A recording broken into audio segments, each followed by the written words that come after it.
Ever wondered if you can invest without a traditional bank account?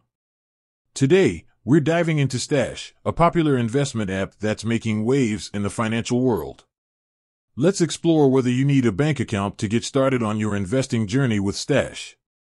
Understanding Stash. What is Stash? Stash is an investment app that simplifies investing for beginners. It offers fractional shares, automated investing, and educational resources to help you build wealth.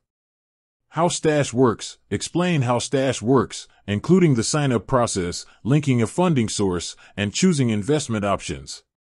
Stash's features. Discuss the key features of Stash, such as fractional shares, automated investing, and educational content. Do you need a bank account? Direct deposit. One of the primary ways to fund your Stash account is through direct deposit. This means your paycheck or other income can be automatically deposited directly into your Stash account. Bank linking. Stash also allows you to link your existing bank account. This gives you flexibility in funding your account as needed. Debit card. You can use a debit card to manually fund your Stash account. ACH transfer. Another option is to use an ACH transfer from your bank account to Stash. Benefits of using a bank account with Stash. Convenience. Linking a bank account to Stash can make it easier to manage your investments and fund your account. Automation. Direct deposit can help you automate your savings and investing. Security. Using a bank account can provide an added layer of security for your investments. Alternatives to a bank account. Cash. While less common, you can sometimes add cash to your Stash account through participating retailers. Check. You may be able to deposit a check into your Stash account. Choosing the right funding method.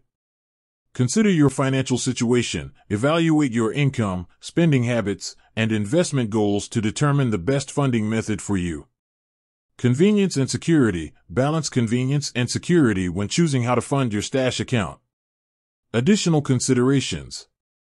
Stash's fees. Discuss the fees associated with using Stash, including account fees, investment fees, and transaction fees. Customer support. Highlight the importance of customer support and Stash's reputation for providing excellent assistance. Reiterate key points. Summarize the main points discussed in the video, such as the different ways to fund a Stash account and the benefits of using a bank account. Call to action. Encourage viewers to explore Stash further and start their investing journey. Sharp ending. So, do you need a bank account for Stash? The answer is, it depends. Whether you choose direct deposit, bank linking, or another method, Stash offers flexibility to suit your financial situation. With Stash, you can start investing on your terms. With that said, thanks for watching, and until next time.